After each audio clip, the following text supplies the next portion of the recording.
इसके पिछले वाले वीडियो में पढ़े थे वहाँ पर कि खिलजी वंश के संस्थापक कौन थे। तो खिलजी वंश के संस्थापक थे जलालुद्दीन फिरोज खिलजी।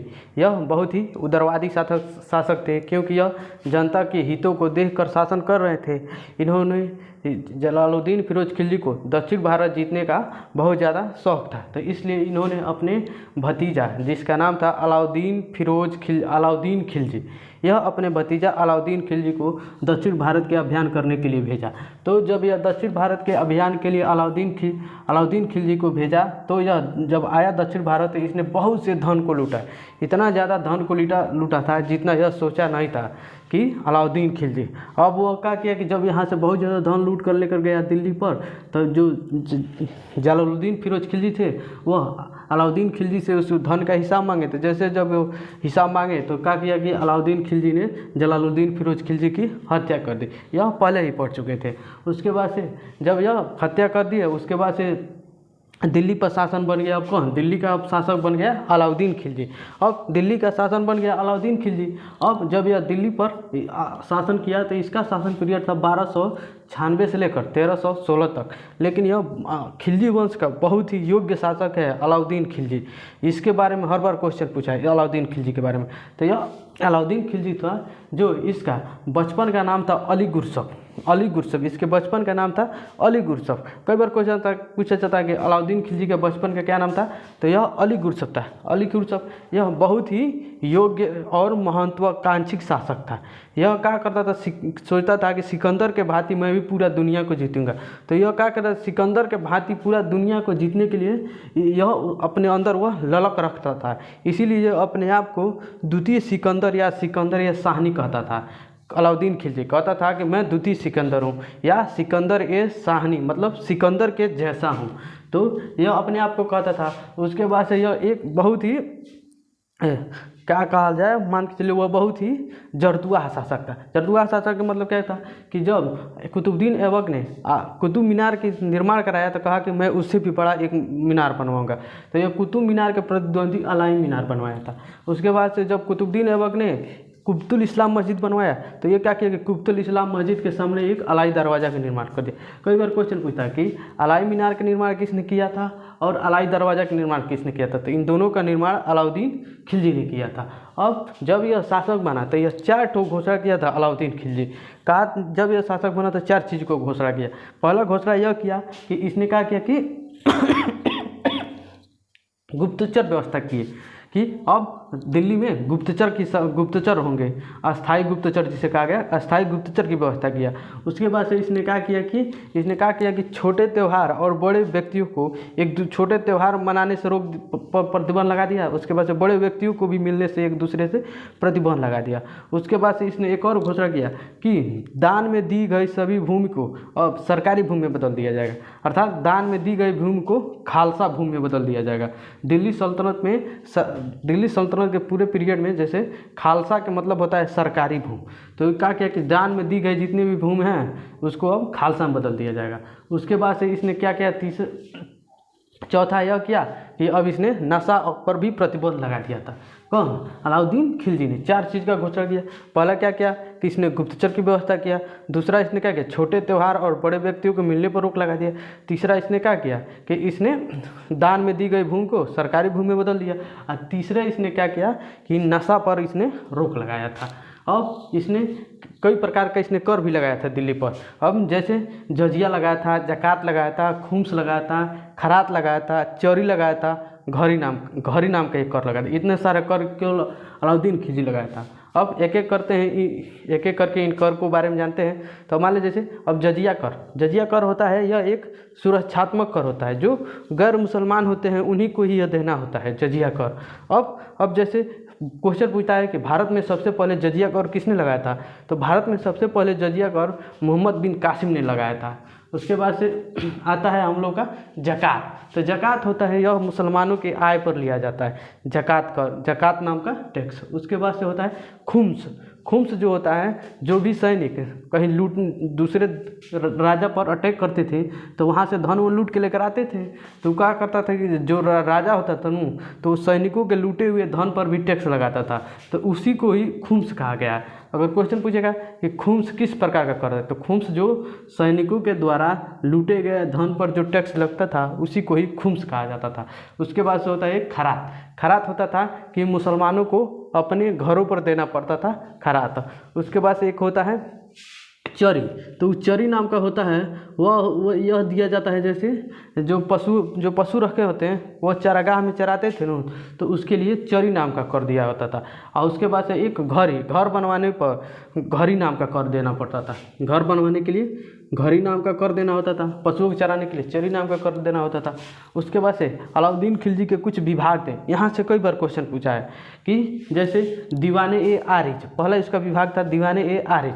अब दीवाने ए आरिज यह था कि यह एक सैनिकों की देख रेख करने के लिए होता था। यह एक सैन्य विभाग था कि जैसे अब कहाँ पर युद्ध लड़ना है और कहाँ पर सैनिकों को कौन सा पोशाक पहनाया जाए, सैनिकों को कौन सा हथियार दिया जाए, यह सबका देख रेख कौन करता था। तो दीवाने जो आरिज नाम जो उसका विभाग था दीवाने आरिज।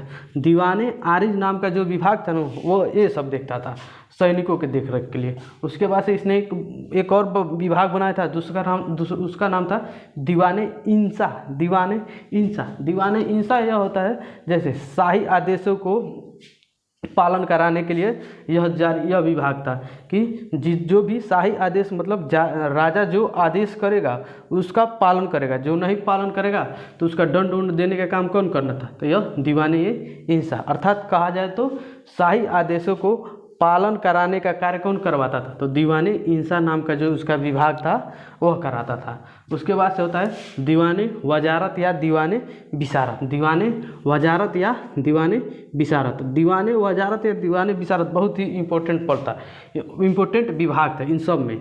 जो इसका होता था जैसे इसे वजीर होते थे, यह दिल्ली सल्तनत का सबसे महत्वपूर्ण पद यही होता था दीवाने वजारत। उसके बाद से आता है दीवाने रियासत।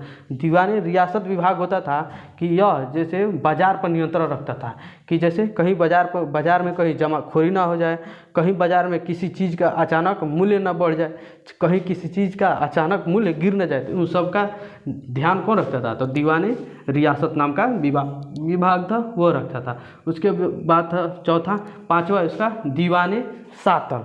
दीवाने सातल इसका था यह विभाग था जैसे धार्मिक मामलों को देखता था कि धर्म के बारे में जैसे क्या किया जाए, कैसे क्या किया जाए। उसके बाद से विदेशी विभाग को देखता था।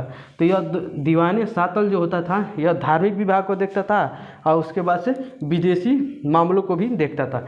यहाँ से कई बार क्वेश्चन पूछा है कि दीवाने आरिज क्या है, दीवाने इंसा क्या है, दीवाने वजारत क्या है, दीवाने रियासत क्या है, दीवाने सातल क्या है। यहाँ से कई बार क्वेश्चन पूछा है, तो इसको ध्यान से देखिएगा। दीवाने ए आरिज सैन्य विभाग था, दीवाने ए इंसा यह शाही आदेशों को पालन कराने वाला विभाग था, दीवाने वजारत यह एक वजीर का पद होता था। राजा के बाद का यही पद होता था वजीर, जिसको प्रधानमंत्री भी कहा जाए। मान लीजिए जैसे राष्ट्रपति के बाद प्रधानमंत्री। उसके बाद से होता है दीवाने रियासत। दीवाने रियासत का मतलब यह विभाग होता था बाजार पर नियंत्रण रखता था, दीवाने रियासत। उसके बाद से दीवाने सातल। दीवाने सातल जो था यह देखता था कौन सा, धार्मिक मामले को देखता था और उसके बाद से विदेश विभाग को देखता था। उसके बाद से अब देखते हैं अलाउद्दीन खिलजी के सैन्य विभाग। अलाउद्दीन यहाँ से भी कई बार क्वेश्चन पूछा। तो यह सैन्य विभाग में क्या किया था अलाउद्दीन खिलजी, इसने सेना के लिए ड्रेस की व्यवस्था किया था। तो पहला शासक था जिसने सेना के लिए ड्रेस का व्यवस्था किया था, जैसे ड्रेस पोशाक की सेना अब ऐसे पोशाक पहना जाए। जैसे हम लोग यहाँ के पुलिस वाले अलग पोशाक पहनते हैं, आर्मी वाले अलग पोशाक पहनते हैं, ठीक उसी प्रकार इसने भी किया था कि सैनिकों के लिए ड्रेस की व्यवस्था किया था। उसके बाद से इसने क्या था कैंटीन की व्यवस्था किया था। उसके बाद से इसने क्या किया था कि घोड़ा दागने की परंपरा चालू किया था। क्या करता था कि इसने अलाउद्दीन खिलजी इसने घोड़ा दागने के लिए, जैसे दागने का मतलब गोली मारना नहीं, जैसे घोड़ा पर एक मार्का नहीं बनाया जाता, मार्का का निशान देना, तो इसने घोड़ा दागने की व्यवस्था चालू किया था। कई बार क्वेश्चन पूछा है कि घोड़ा दागने की व्यवस्था किसने चालू किया था, तो इसने अलाउद्दीन खिलजी ने चालू किया था।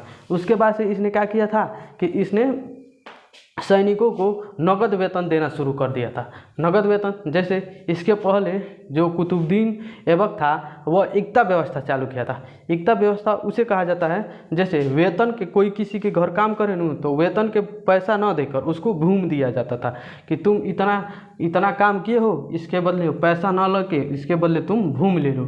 तब ये क्या किया कि अलाउद्दीन खिलजी क्या किया कि इस एकता व्यवस्था को ही समाप्त कर दिया। कहा कि अब एकता व्यवस्था समाप्त हो गया, अब जो सैनिकों को वेतन नगद दिया जाएगा, कि अब घूम कुछ नहीं दिया जाएगा, अब सैनिकों को वेतन नगद दिया जाएगा। और वही नगद कैसा दिया जाएगा, मंथली न देकर सालाना देता था। यह भी कई बार क्वेश्चन पूछा है कि जो सैनिकों को वेतन मंथली मतलब पर मंथ न देकर यह एक ही बार सालाना देता था, मतलब 12 साल में एक बार देता था साल में वेतन। उसके बाद से इसने क्या किया था कि इसके 4 सेनापति थे, बहुत ही इंपॉर्टेंट। पहला था, इसका नाम था नुसरत खां था, दूसरा था उलुग खां, तीसरा था मलिक काफूर, चौथा था जाफर खां।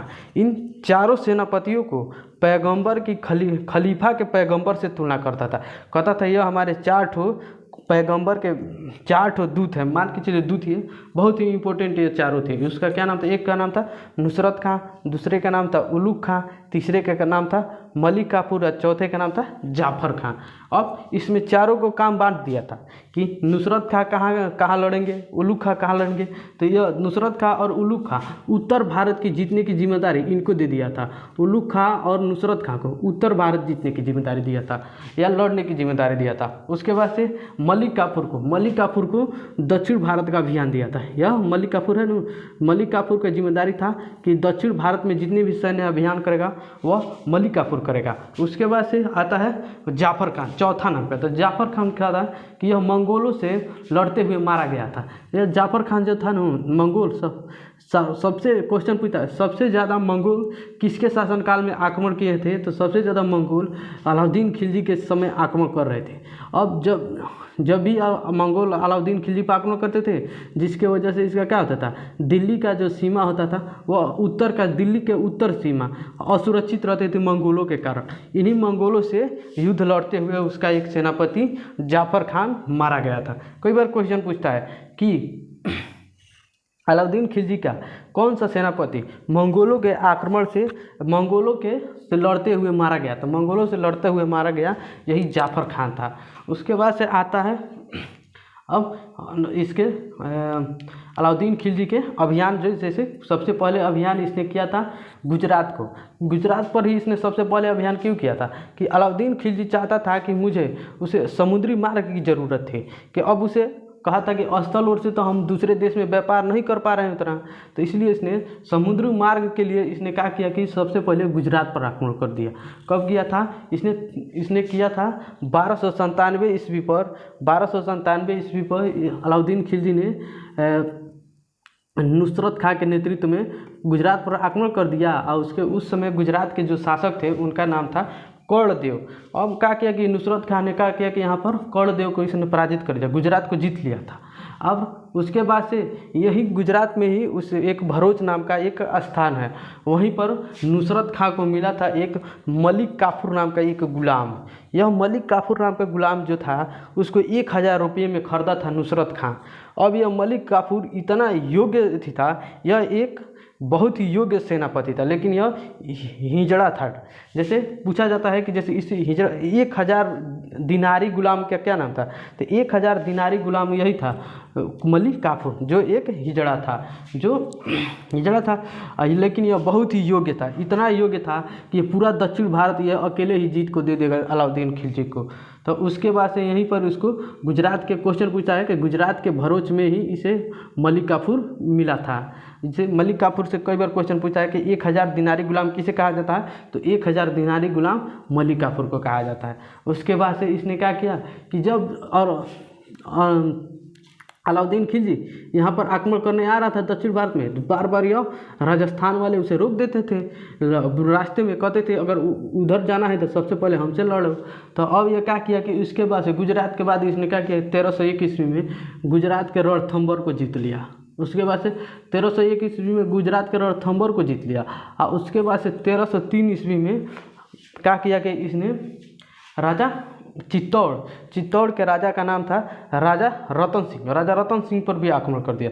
यह राजा रतन सिंह पर आक्रमण इसने राजा रतन सिंह की पत्नी जिनका नाम था पद्मावती के लिए लड़ा था। यहाँ पर खुद अलाउद्दीन खिलजी आया था लड़ने कि अब मैं खुद जाकर लड़ूंगा राजा रतन सिंह से। और इसने क्या किया कि 1303 ईस्वी में इसने 1303 ईस्वी में इसने क्या किया, चित्तौड़ को जीत लिया।